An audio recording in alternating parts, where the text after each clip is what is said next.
Hello नमस्ते। तो आज है एकादशी અને આજે બહુ મોટી એકાદશી છે। તો આજે અમે ટોરન્ટોના જે શ્રી મહાગણપતિ ટેમ્પલ છે ત્યાં દર્શન કરવા આવ્યા છે। આજે અમે સત્યનારાયણની કથા પણ રખાવેલી હતી, તો આજે તમે પણ મારી સાથે ચલો અને દર્શન કરો।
మునిగిపోయేలా చేశాడు। కళావతి భర్త కనబడకపోవడంతో ఎంతో దుఃఖించింది ఆమె।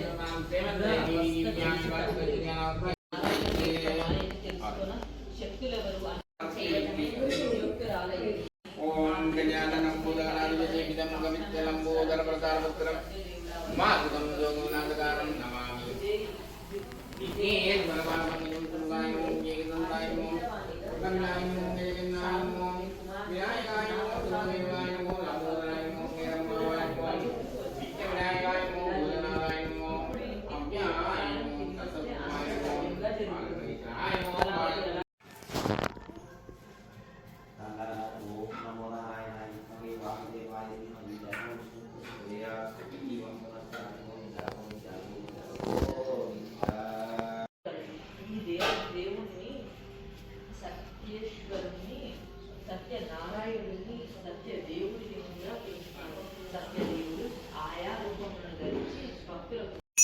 మధురముఖవిలాసం మాలినినాథదేశం వీరమదనరూపం మీనరామవదారం పురగశయన దేహం ఉన్నతస్యామహాగ్రం అఖిలభువనపాలం విష్ణుమీశం నమామి వనజమహమహాంతం వారణిమధ్యవాగ ఓం గాం కవిలాయ నమః ఓం గాం కజరమికాయ నమః ఓం గాం నందోదరాయ నమః ఓం గాం విగడాయ నమః ఓం గాం కళాకళావగం భగం విదావిరోగరక్షకం అనాయకైరనాయకం వినాశి దేవదైత్యకం నదాసువాసునాయకం నవామిదం వినాయకం ఏకదంతాయ విద్మహే వక్రతుండాయ ధీమహి తన్నో నంది ప్రచోదయాత్